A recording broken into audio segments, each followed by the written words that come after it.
Good afternoon, everyone, and welcome to our webinar today, what travel agents need to know about debit memos. Hi, I'm Judy Howard, and in our customer experience area here at ARC. Sorry about that, I'm stumbling on my words. But it's exciting. We're in week 3 of our ARC Fraud Awareness Month that Doug and his team have put together. And for those of you that haven't joined us for the last couple of weeks, I have Doug Nass here with me, my colleague, that he and his team in risk management have put our first ever ARC Fraud Awareness Month together. Doug Nass has been with us for over 22 years.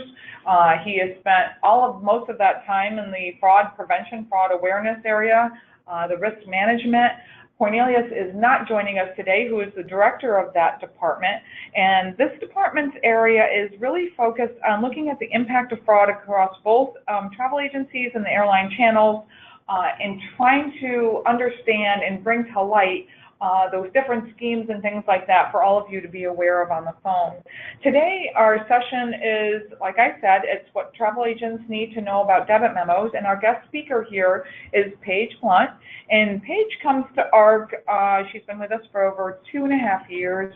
She comes to us with over 22 years of experience working in American Airlines in their revenue accounting department, travel agency services, risk management as well, agency auditing. She's been on a lot of our working groups prior to joining us at ARC, and then her main role here is Manager of Industry Relations, and she leads ARC's Debit Memo Working Group, which she's going to be sharing and talking with us about this afternoon. She's also a member of IATA's working group in regards to one-order integration of working groups, and then she's focused on NDC and the evolution of the travel industry today in one order and things like that. So we encourage you to ask as we go through the presentation this afternoon. Please ask questions. You can do that by going over to the right-hand side of your screen where the control panel is. Just click on questions and you can type in those questions, and we're going to be asking Paige those throughout her presentation this afternoon. But without further ado, Paige, I'm going to turn it over to you to get started. Great. Thank you, Judy. Hello, everyone. Thanks for joining today. As you know, we are obviously in the middle of this fraud month, trying to give as much information to all of our stakeholders as we can about what kind of fraud is out there, how to prevent it. And one of the things that I think most people think about when you talk about debit memos is probably in the chargeback realm. Those are when your customer gives you a credit card and then they decline the charge for some reason. Those kinds of memos are really addressed well by Jennifer Watkins, who's our director in the credit card area. She's going to be doing her own webinar on how a credit card and fraud process is there on Friday. And so I'm not going to kind of double dip on that information. I'm going to let her take that part on. So I'm going to give you an overview of the Debit Memo Working Group, what the Debit Memo Working Group does, how it affects you, and any other questions you may want to ask about it. So we'll just get going. One of the things you may know about is how ARC works is ARC brings people together. They bring the stakeholders, airlines, agencies, GDSs, corporate travel departments, corporations, all sorts of different entities together for a lot of collaborative reasons. We all try to make the best possible decisions that we can for all of our stakeholders to enhance the customer experience throughout the realm. Here are just a few of the different touch points that we have with all of our customers. You may or may not have participated on some of these. You may know something about them. One of the things that you'll see here is that Travel Connect, which we started in 2014, that is coming up in October, and there is a slide at the very end that will talk a little bit about that if you're interested in joining that. We also really try to bring those stakeholders together because we're trying to solve problems. There are many problems out there, one of them being debit memos, and we established the working group in 2013. Really, the number of debit memos hasn't really shifted in its entirety over the years because airlines decide how they're going to issue, what they're going to issue for. There are many mitigating circumstances as to an ebb and flow in the volume and value every year. Sometimes a specific carrier has a initiative to reduce the number of memos. Sometimes carriers have an initiative to start up a new type of audit. So there's definitely an ebb and flow that happens in there, but it's about $140 million problem. It's invoices that come out to travel agencies that potentially are not really expecting. So these are our debit memo working group participants. Again, you may be one of these participants, you may not be. We have a very diverse group of travel agencies. We have a very large corporate travel companies. We have online travel agencies. We have smaller, more of a mom and pop or a smaller entity travel agent. And then we have some of the ones that you obviously have seen out here before, Direct Travel, Frosh, American Express. And then the airlines, we have obviously our shareholder carriers that are members of our working group, as well as others who have really expressed the need to and desire to be a part of this group so that they can help facilitate, at least some conversation around the debit memo process. And then, of course, we have industry partners, or GDSs, of course. IATA, as Judy was mentioning, I work with IATA closely on their working group, and ASTA is definitely a part with us. Let's look at just some statistics from last year to begin with. If you're looking at this, you're looking at the memo counts and transaction counts. Transactions being all of the transactions that are coming through IROC each year, and there's 4 years of information here. And in 2017, if you'll look to see that there were 507,000 transactions, and there were memos, and for 174 million transactions.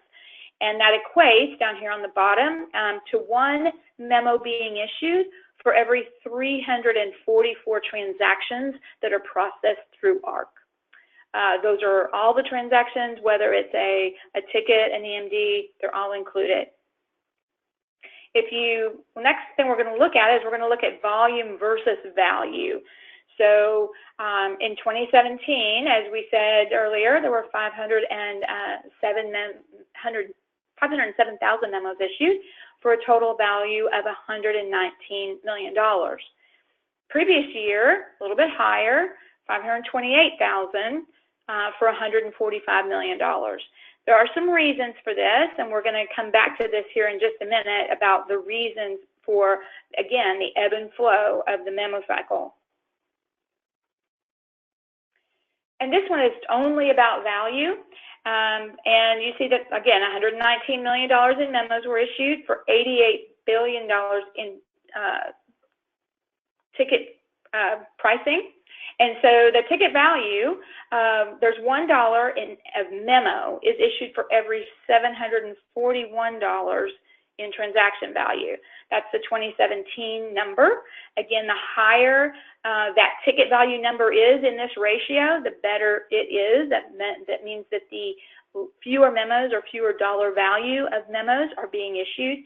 And you can see that there's, again, a little ebb and flow. 2014 was 638, 15 and 609, then down to 581, and then back up to $741. Again, we're going to talk to the ebb and flow here in just a moment. Since 2014, the debit memo working group has really helped to facilitate this continual decrease in the volume.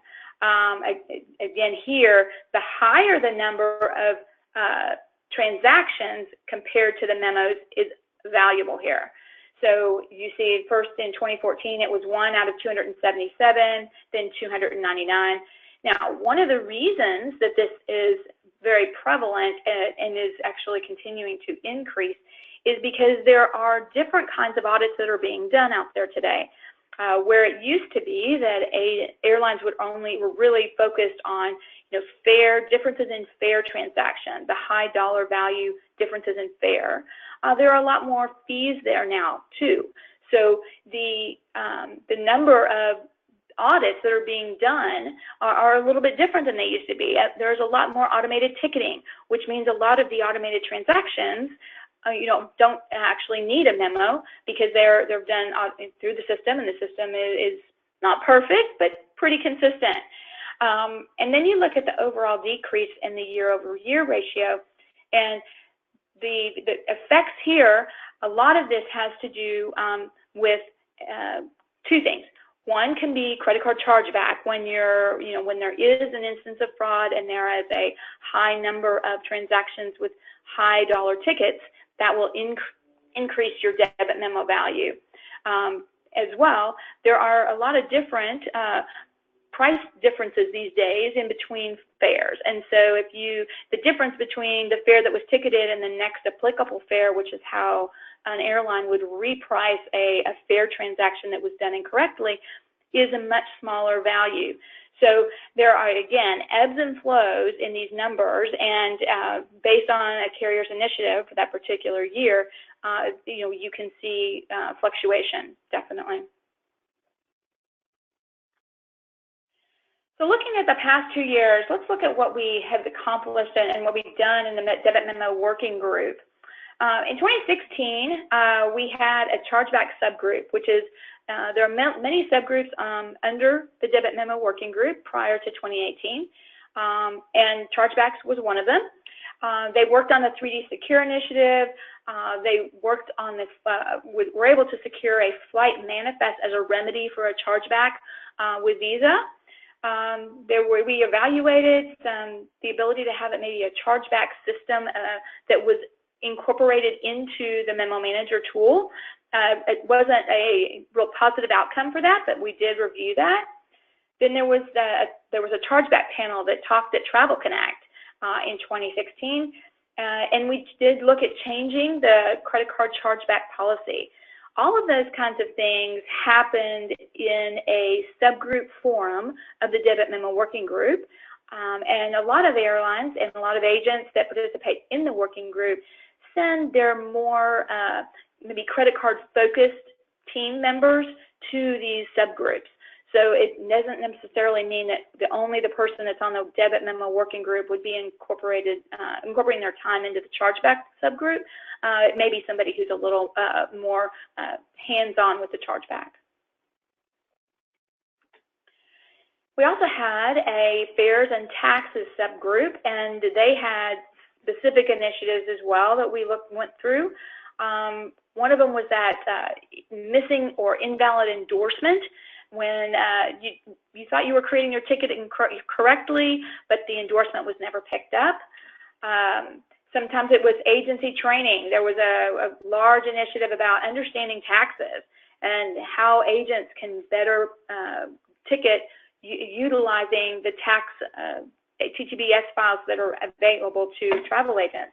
While you can always do it through an automated process with the GDS, there are some times when you need to do a manual transaction, and those you have to understand how the taxing service works. Lumping taxes together was another big initiative that was looked at by that group. GDS training site links. A lot of the GDS training is out there, but we understood from a lot of conversation from agencies that it was difficult to find based on the specific need at that particular moment. So this group was working with the GDSs to try to be able to help agents find the information more quickly and more easily, rather than digging through 20 pages of online text. Then there's a refund and exchange subgroup. This is similar to fares and taxes because obviously fares have to be recalculated in refunds and exchanges, but there are so many processes that are manual in the refunds and exchanges subgroup back in 2016 that we felt that it was necessary to have a true focus group on this. Initiatives here were included invalid tour code and ticket designator on exchanges, and how better that could the GDSs help to get this in the right place. When you're looking at past date fares, a lot of times the original tour code won't populate again. Then incorrect calculations on exchanges. Sometimes the wrong historical fare is used when they're doing a manual recalculation. So this subgroup was really tasked with how do we make this process, even though it might be manual, better.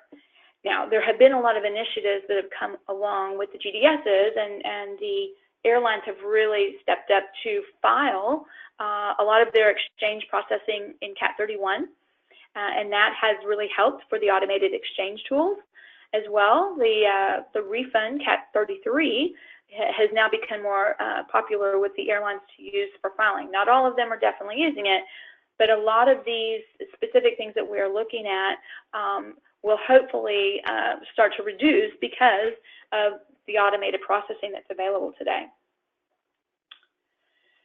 We're looking at memo reason standardization. If you're familiar with the debit memo process, every airline would create their memos in Memo Manager, which is the industry standard, but they would put their own verbiage out there. So if if you're receiving a memo from carrier A and it would say maybe advanced purchase violation, you receive another memo from a carrier B that says ticketing time limit / advanced purchase violation. Another carrier might say AP violation. Well, there was nothing standard about any of that, and sometimes it was even more cryptic. And so you're trying to figure out what the process, what the memo was really about. So the Debit Memo Working Group, really one of the big initiatives that they brought forward was that they wanted to have more standardized way to recognize the memos and be able for themselves, when they download a file, when they export, that they could truly be able to actually then take that spreadsheet and filter it and say, show me all of just the fare memos, show me all of the advanced purchase fare memos, show me commission, show me refund, so that there was an easier way to be able to manage through the process. And some smaller airlines and travel agencies also didn't have elaborate systems to be able to do a lot of querying function, and this at least gave some ability for them to benchmark how much was being issued. So we began that process of standard memo reason mapping in 2016. Today, we have completed 26 airline mapping. Those are including the big 5 in the US, as well as many European carriers, as well as some Asian and a few of the South American carriers. But the majority of the transactions, and I think, I don't have the exact number, but I think it's about 70% of all memos now fall into categorization based on an airline mapping. We do also have a default mechanism that if a carrier is not mapped, we will try to figure out as best we can what that particular memo was issued for and assign it a reason code. So every memo today, 100% of the memos actually get a reason code. However, 30% or so are actually having to be done with an automated tool, not by the actual carrier being mapped.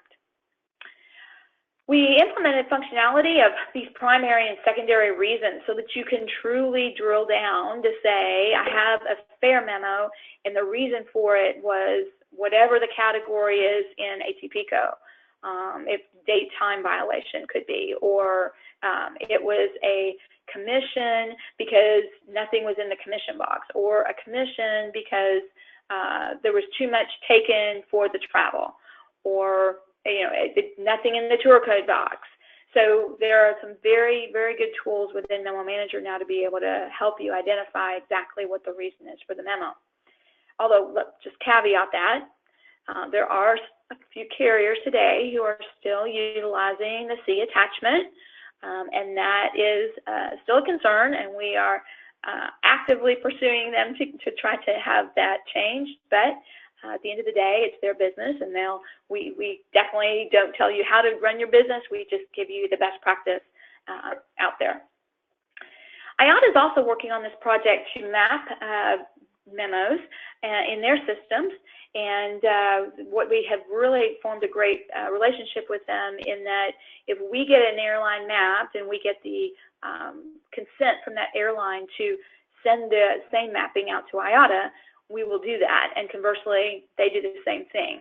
We just need to be sure that the airline is good. They, utilize the same memo reasons for both international and domestic travel, and then we supply that out to IATA. It's been a great working relationship for them on this. This is one of the very first things we started really focusing in with them, and I think it's really helped to solidify our relationship together.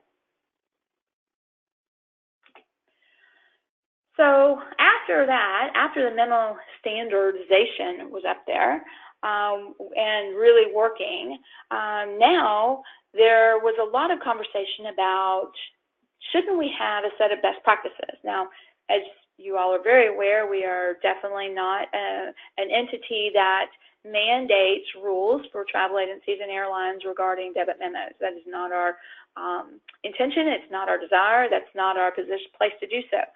We can provide some best practices. We can provide some information about how it might be easier, more available and understandable for both entities, travel agencies, and airlines. But the group decided, the Debit Memo Working Group decided that they would like to have a set of encompassing best practices in a living document that could potentially be changed as needed. So we did, and we spent many meetings with the working group discussing these things. There was a full meeting in May of 2017 where we discussed exactly what we wanted to do. We broke up into groups, tried to make categories, different things that we could find that really made sense for the stakeholders involved. And these are best practices for airlines, agencies, and GDSs. And we also had an agent-only meeting because sometimes it's a little easier for the agents to feel a little bit more having the ability to talk amongst themselves without the airlines in the room. And so we got a little bit different, further information, a little more detailed information from them. As well, we had an airline-only meeting to do exactly the same thing.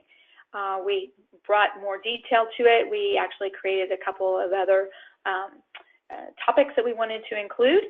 And then we brought that all back together for the meeting, the Debit Memo Working Group meeting last October, and put a final list together, went through it with the entire group. There were some changes that we had to make. There were some, what calendar days as opposed to business days for debit memo review was one of those things that we had to, it was a challenge that, certain entities wanted it one way, certain entities wanted it another way, but they compromised when we all were able to put out a set of best practices that everyone could buy into. We did publish that document in January of 2018. It's out there on our site, www.artcorp.com/debitmemo DMWG, and then you can scroll down to find the best practices if you have not yet seen those. We're going to talk a little bit about those best practices at the Debit Memo Working Group this year, which is, again, just prior to Travel Connect in October. Paige? Before we go on, I do have a question that's been sent in, and it says, what actions are being taken to get reasons for memos populated by Lufthansa, Southwest, etc.? There is no way to know the reason if it says, please see attached, meaning we must open or sometimes even request the attachment in order to research the memo's validity.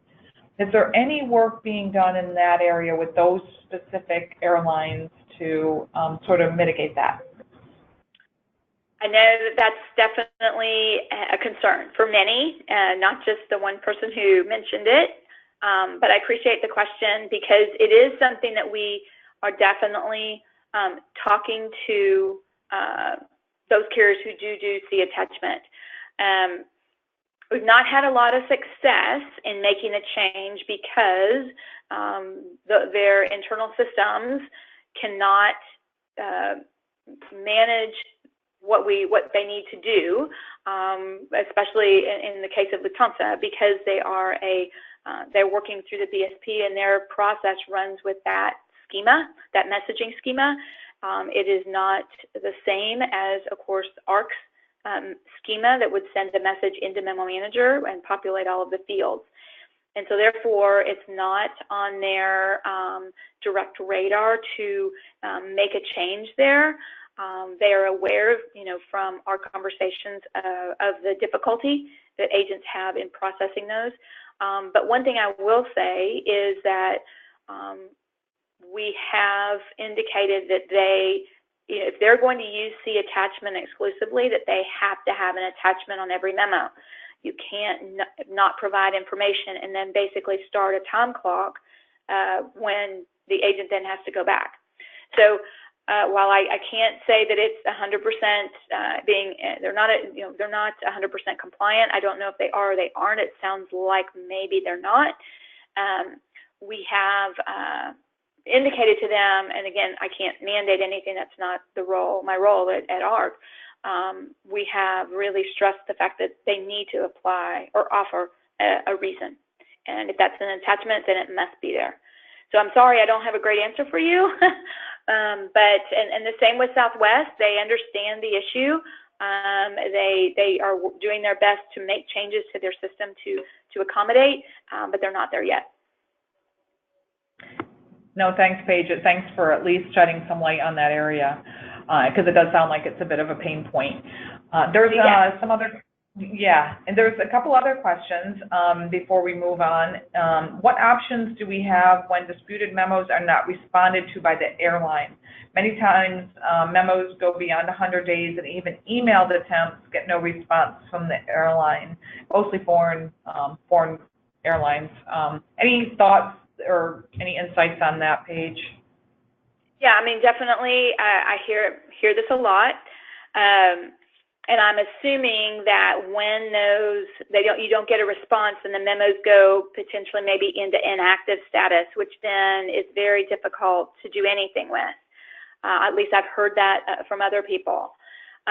What the last instance that I had, there was one that was extensively.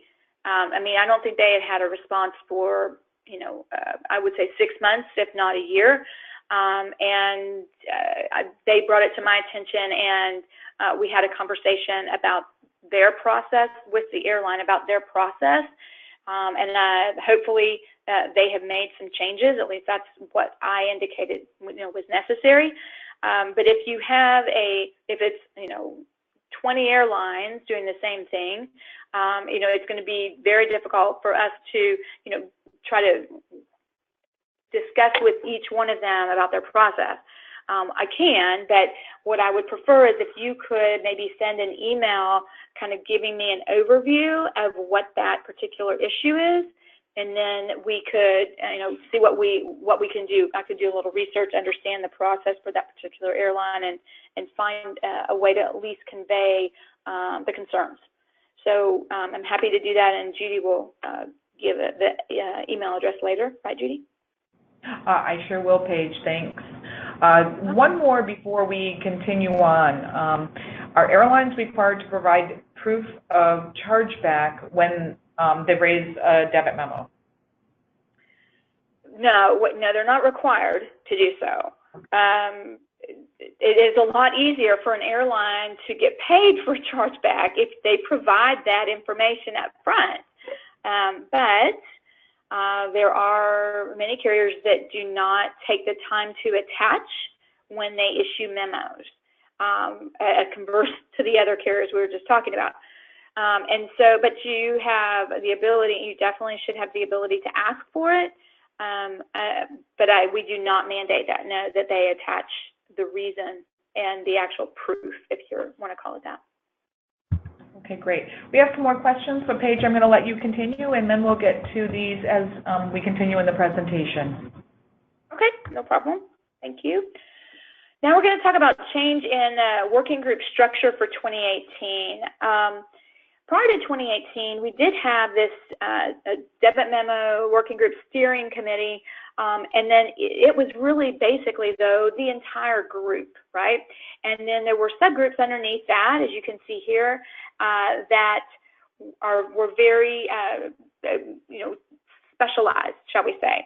And so this was working for quite a while, but we had some challenges because of the size of the working group. Originally, the working group, steering group, was made up of 25 people from carriers, agencies, and GDSs. It wasn't, a huge group. Well, now we've grown, as you can see, to 93. And 93 is hard.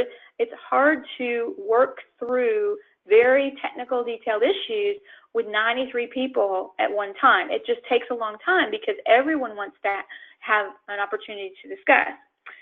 So, this is it's a good problem to have a larger group that really wants to engage and wants to share ideas and find solutions. And so what we felt was the better opportunity for us was to utilize the working group in a little bit different way, to create a steering group that was smaller, a subset of that entire Debit Memo working group, and then have the steering group prioritize work for these focus groups that will actually, kind of dig down, root cause, find solution, and then disseminate it out to the larger group. We definitely thought that would be more efficient, specifically efficient, and trying to get, if you've been on a conference call with more than, say, 15 people, it is very difficult for everyone to be able to participate, and people lose interest because they don't really get an opportunity to share a lot of times. So we thought this would be better, and we wanted to really use people who had great experience in maybe more of the fair area would be better utilized, truly, than in a fair group, a fair focus group, than maybe somebody who had more refunds experience. So we thought maybe we could be a little more strategic and thoughtful in how people were working in these groups for their expertise. So we created this redesign, and again, like I say, there was a smaller steering group and then the larger working group underneath that. We did keep that credit card chargeback subgroup because it's a very important group. They are a very dedicated group of people who participate in that, very desire to listen to what Jennifer Watkins especially has to offer and initiatives that she's working on in the industry. And then we thought, well, we could have as many focus groups as we really needed, depending on people's interest. And we did keep the memo manager subgroup out there just in case, because we are going through a technology transformation, and we're going to need to rely on people in this working group or subgroup to really help with direction on where we're needing to go down the road. So we put into place, we brought in the participants, and as you see, it's just still carriers, agencies, and GDSs. We have our other constituents, ATPCO, IATA, and AFSA, but they are not the key proponents for this particular group. They're there definitely to learn, to take back information, to offer insight when they have it, but it's really based on our three major stakeholders. And then we also thought we would, really evaluate the need for participant rotation at the end of this year, see how this is working for us. We do have people who we've been able to, since we changed our design, we have been able to allow a few more people to come onto the group who had been hoping to be on for quite a while, because now we're broken up a little bit differently and there's more opportunity for people to participate in separate groups. And again, the steering group was guiding the working group and then guiding those focus groups based on the priority that they assign to different initiatives. Now the working group, Debit Memo working group, the large working group, has a one in-person meeting now each year, 2 days right before Travel Connect in October.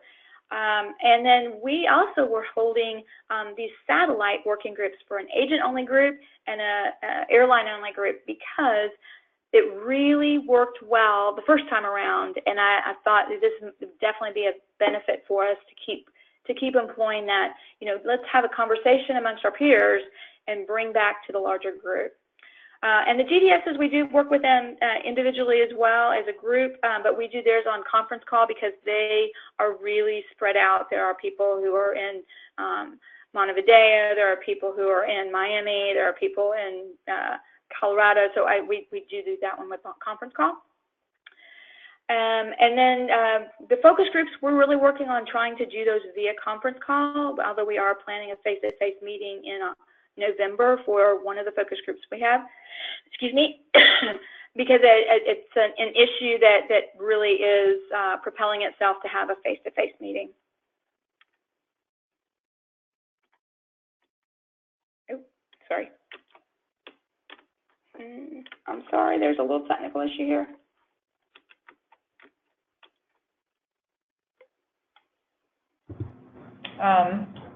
Paige, I think forwarding. Can you move the slide page? No, there we go. Sorry. Okay. Sorry. Apologies. One of the focus group I was just talking about, which we decided to have this face-to-face meeting, is the IROC schedule change, the irregular operations and schedule change focus group. And this is obviously a pain point for most everyone out there. It really affects the agencies in trying to service their customers, get their passengers on the next plane that they desire, and do it effectively and efficiently so that a memo is not issued because maybe they transposed a waiver code, or they put it in the wrong place, but for that particular airline. It's difficult for the airlines because they're trying to manage the process as well, and a lot of them have put some good things into place to help manage this IROC situation, or even the sched change in a more automated way. But sometimes the customers, they don't want the proposed new schedule, and so the travel agent gets in and has to then really service their own customer.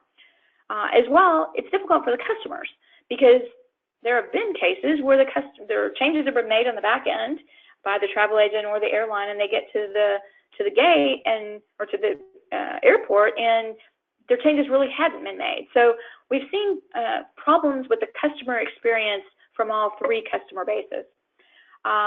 We are having this in-person meeting in November, just a short 4-hour meeting, but we're bringing the group that's working on the travel agency side, the work from the airline side, and hopefully the GDSs as well, together to really start to get through some of these issues and try to find not just a solution to the debit memo, but maybe a more holistic perspective on how can we improve the process as well as the debit memo process, but improve the entire IROC sched change process for the industry. Now, are we going to affect change tomorrow? No. We are going to try to move forward in proposing some opportunities, some solutions, some best practice that hopefully will be something that airlines are looking at as well as their agency partners. Okay, so I have reached the end of my presentation. More questions, Judy, or no? Paige? Yes. Okay. There are a few questions. I'm just going to kind of take some time to ask now. It says Swiss Air takes 8 to 12 months to review our debit memo disputes. We talked about that, right? Yes, airlines taking that long? Yeah. I mean, I'm sorry, is that the question? Yeah, I think they're really making more of a statement. When airlines take 8 to 12 months to review their disputed debit memos, they feel that's unacceptable. Is that something in your group that's being looked at? Well, it is, and I mean it's part of the best practice. There is a definite timeline in there to review disputes, especially if they're going to be, the memos are going to go inactive. But if it's a specific case, it would be probably easier for me to take that offline and to get some particulars about that from whoever asked the question. Okay, great. Thanks, Paige. We'll provide all of these questions to you, and some of these can be then addressed individually. Thank you. Just taking a look through here, some of these are long that people are sending in. There's been some really specific and in-depth questions in regards to chargebacks. We do have, just so everyone knows on the phone, we do have a webinar tomorrow with our very own Jennifer Watkins, who will be addressing credit card acceptance, fraud prevention, chargeback management. So some of these questions we will pass along to Jennifer to address tomorrow in her webinar presentation. So for those of you on the phone, if you haven't registered for that one and you're really interested in more specifics around chargebacks, that would probably be a really, really good one for you to attend. So just want to put that out there, and then some of these can be, we'll forward on to Paige and Jennifer to address specifically as well. So I just wanted you to know we've seen these questions that are a bit more specific, and then we will forward those on to be addressed individually. Let me just look Paige here for a few more. Let's see. Sometimes an automatic ticket makes an error which creates a debit memo. This error was made by the GDS and the agent has to end up paying for it. This I know has been an issue and agents do have this. What's the best way for an agent to work forward with that? Okay, so great question, and it is something that the Debit Memo Working Group really has been trying to work on. It just hasn't been able to move its way totally to the top yet because of some technology challenges that we're having because we're not, our system hasn't been moving forward to transformation yet. But when there's an automated ticket that is issued by the GDS that there is an error on, we've opened up the ability in Memo Manager to be able to send it to the GDS, have them look at it. The agency has to do that, and then the GDS can reply back, and it can come back through the process via Memo Manager. That is available today. However, I know that there are times when the airline and the GDS are not in agreement on what happened. And the only thing that I can really talk to that and say is that in the best practice, we do, in our best practices document, we do reference that when that very technical information comes back from the GDS about how the airline filed that particular fare and why it is not the GDS or the agency's fault that the ticket was issued the way it was, then our best practice is for that airline to go back to their pricing department and figure out how was it filed. Does that happen all the time? Obviously, probably not, but unfortunately, we don't have any ability to say you can't issue, or you have to work it out, you have to figure that out. It's still on the agency to resolve, unfortunately, and there are some carriers who are really working hard to be able to work with their GDS directly and not utilize the agency in the middle of that. But that is a carrier-by-carrier experience based on their contracts, based on a lot of other factors in that relationship with the GDSs. So I don't have a holistic solution, I apologize, but we have looked at it, have addressed it in best practice, but I don't have a fulsome solution for you, I'm sorry. Okay, Paige. And thanks at least for providing a really good broad overview on that. Thank you. Here's another one. ARC sends emails for new memos with Excel attachments. Is there any way to show the memo amount or any way to show the list and the email text instead of in the attachment? So it sounds like they would like to kind of see that upfront before having to open something. Is that anything that has come up before or that your group is working on? I know we just put in some more notification messaging. I need to actually take that back to the team that manages, or the project manager of Memo Manager, to ask that question. I'm not sure if there must be a reason why we're putting it on an Excel attachment, but I don't know if there's an opportunity to make a change for that. So I would like to hold on to that question and get some further information from the expert. Okay, great. Thanks, Paige. Makes good sense that we'll follow up with the product manager on that for Memo Manager. Thank you. This is a question. What is GDS Wastage Debit Memo? At what point does the GDS record become eligible for a debit memo? Does that question? I'm not really familiar with the term GDS wastage. I'm assuming, and maybe that person could give me a little more detail offline, and I could address it better, but I'm assuming it has something to do with, like, a record wasn't canceled. I'm a little lost because I just am not sure what the term GDS wastage means. Yeah, and we have Doug here, and he has something. Yeah, Paige, it's specifically talking about HK or HX segments, oh, okay. So canceling out PNRs. Okay. And that causing the memos down. Yeah, and so the question is, when does the charge happen? Is that the question? I think it says, at what point does the GDS with HX records become eligible for a debit memo? Well, so the depending on the they're canceling out the PNR, and yet they're still getting a debit memo down the line.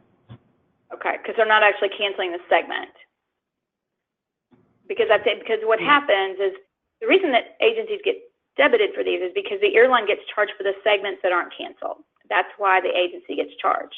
So if the flight leaves and you haven't canceled your segment, the potential for the memo is there. Unfortunately, that's just the way that it works. If the flight takes off, or if there's a certain amount of time, depending on what the airline requires in their rule, you could get the memo if that airline is debiting for segments that weren't canceled. Great, thanks, Paige. And for others on the phone as well, there's been some folks that have chimed in and answered some of those questions. So thanks for folks on the phone that are helping us out as well. Thank you. Thank you. There's been another question here in regards to, in the future, I think that's an interesting one. In the future, Paige, do you know, will ARC Memo Manager be available mobile, on a mobile device?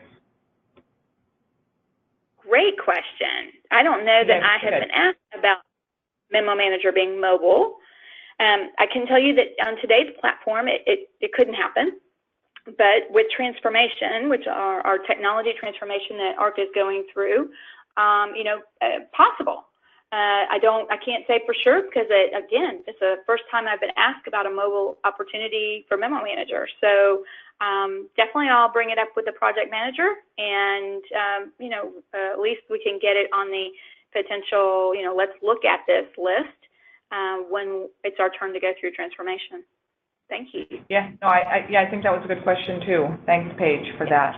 And this is a question, what is the process for joining the Debit Memo Working Group? I know that you explained and went over what the structure is going to look like moving forward in 2019, but what are the possibilities for if any new members want to participate maybe in the subgroups, and not the steering committee one, but the different groups? Is there any openings? Well, as I said, we have taken a few people because since we have kind of made the change to our structure. What I would suggest is, why don't you send me an email afterward? Judy can provide that. And let me look and see kind of exactly where we are, because we were at 93 when we made the decision to make the changes. And I'm not sure exactly where we're sitting right now, whether we're at over 100 or not, but let's at least get your information, and go from there. Okay. Okay, great. Thanks, Paige. And Paige, we're going to give your email, if that's okay with you. Before we hang up the call today, I will let folks know your email. Is that okay with you, Paige? It's fine. Yeah. Okay. Okay. And just another global question. These recordings will be posted on our website starting in October after our whole fraud month is over. All of the ones from this month, we'll have 10 altogether, and we will be posting those on the website. So just to answer that question, let's see, Paige, if there's some others. Some of these are really more specific. I think, please, if anyone else has some questions, please put them in, and we will try to get to them, or I will send these on to Paige. And as we said, Jennifer tomorrow, that will be talking to us about credit card acceptance, chargebacks, that type of thing, where some of these questions I think are more applicable. Paige has also put up here on the screen, which is our Travel Connect conference coming up. It's our 5th annual one. It will be October 11th through the 12th. These prove to be really an interesting opportunity for you to interact with. We have airlines coming, we have agents coming, we have GDS is coming. We also have some of our third-party partners at these conferences, and it's a really nice opportunity to network, to ask questions, to find out too, what's the status in the industry, where do we see things going. We have really good guest speakers. We have panels. It is a day and a half. We kick it off on Wednesday night with kind of a cocktail party where you can really network. Then we have a full day on Thursday, another function and get together on Thursday evening, and then a half day on Friday. But for those of you that haven't registered, you can go to our travelconnect.com, and again, we truly encourage you to do that. It's a good value for the price. Another few other things I want to just share with you all is, obviously this is fraud month, and debit memos are a part of that. And we have our risk management team, and they do have a fraud hotline. For those of you that aren't aware of the fraud hotline number, it's 855-358-0393. And there also is an email that we encourage you, even if you feel like, you don't know, you're on the fence, contact us. Send us what you think might be potential fraud. And that email is stopfraud@arccorp.com, stopfraud@arccorp.com. And as always, for some of these questions, jhoward@arccorp.com, that's mine. And I can fan your questions out to the prospective subject matter experts, whether it's Paige, Doug Nass that we have here, Jennifer that's going to be doing credit cards tomorrow, or any of our other speakers that we've had so far. But we want to, again, encourage you to participate in these. It seems like there's just a lot of fraud, but there's so many different variations of it. I'm going to look to see if there's more questions, but in the interim, I want to let Doug speak a little bit about a new scheme that he came across actually just this morning. So again, just to kind of keep you aware, we have a little bit of a fraud alert. So Doug, I'm just going to have you speak for a few minutes. Okay, thank you very much, Judy. As Judy mentioned, this is just a new scheme that we've come across. We were alerted from an agency just today about a scheme in which a fraudster went to an airline website and signed up under the travel agent portion of the airline website. They did use the owner's name. They did use they had the agency's ARC number. They also had the agency's email address, and they signed up that agency, but of course it was under the control of a fraudster. And then they started passing along, getting tickets issued against compromised credit cards. So, but once the agency or the new entity was signed up, they then modified and added a new fraudster email so that the fraudster could get the confirmations. So it's a very slick, very sneaky scheme that this fraudsters come up with. So we will probably be sending out a fraud alert very shortly about this to the industry, but please ensure that you're, as much as possible, monitoring your emails. If you get any confirmations coming in from airlines that you've not signed up for their websites, please alert that carrier immediately, and also alert ARC as well. So like I said, we're working with very early information, but it's definitely a concern. If the fraudster's done it once, they're going to do it again. Great. And Doug, it sounds like someone's asked, what airline can you disclose? It is a North American airline. Okay, great. And if you want to, again, if anyone wants to talk a little bit more about that, they can contact the fraud hotline or send an email in, again, to the stopfraud@arccorp.com if you want to know a little bit more about that, and our team would be happy to share more specific information on that. As much as we can. As much as they can. We have some more questions here. Thank you for some folks that are looking to be part of the fraud working group. Excuse me, not the fraud working group, but the debit memo, and I'll pass that information along to Paige. And let's see, we have a couple more questions here, Paige. I'm going to see if you can help us with before we hang up today. It says you had mentioned earlier in the presentation that some agents have to manually calculate taxes. Can you talk a little bit more about that? Well, I think really that's their decision to do that. Maybe it's a difficult exchange, it's a partial refund. I mean, it could be a myriad of reasons, but they, for whatever reason, decide that they're going to calculate because the way that the partial or the exchange is working, or the refund is not super clear, and so they're not utilizing an automation feature. Now, there are some travel agencies also who don't use those automated tools because they can be expensive, from what I understand, and so some of them are doing all of those themselves. So I think that there's definitely some opportunity for people to utilize automation more if it's possible from within your agency. Okay, great. I think for now, unless somebody wants to type in a question in the next few seconds, but most of these other ones I'm going to send these along to Paige to vet and, again, answer individually, specifically. I said I would give Paige's email, but it is. And Judy, just go ahead. You could just have them all send it to you. It's fine. Oh, okay, to me. Okay. Yeah, so we will have it all. Yep, I'll coordinate that. Then I will fan those out. Just jhoward@arccorp.com. Okay. Thanks, Paige. Again, Paige gets so busy and can be inundated, so it's just easier. Then I can fan them out if it's her or somebody else in the organization that could answer that. So, but Paige, really want to say thank you for taking the time with us this afternoon for, again, reviewing what the Debit Memo Working Group does, what their mission is, things that have been accomplished, things that are being worked on, and what that looks like moving forward in 2019.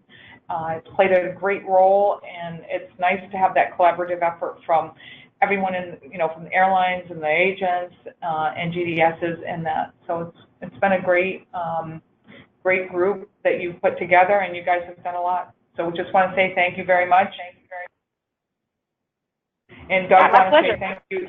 Yep. And Doug, want to say thank you to you and Cornelius and your team for putting the Fraud Awareness Month together. And everyone on the phone, we have a webinar tomorrow, which is, again, we talked about credit card acceptance and chargeback management. We also have one on Friday, which is going to be really interesting, I think, is you have cyber criminals and how can you protect your data.